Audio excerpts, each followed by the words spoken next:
होने पे लेने को लेना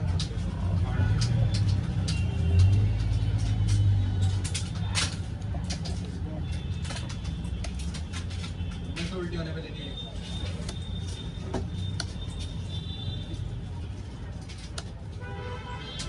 474 लगवा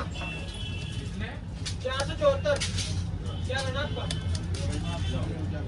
7 दिन एक बार 8 होने पे लेने को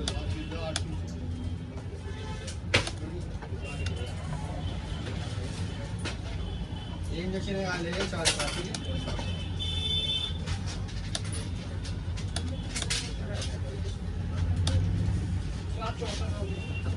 ये लेते हैं फिर का भी लोग ले लो बाकी दे दे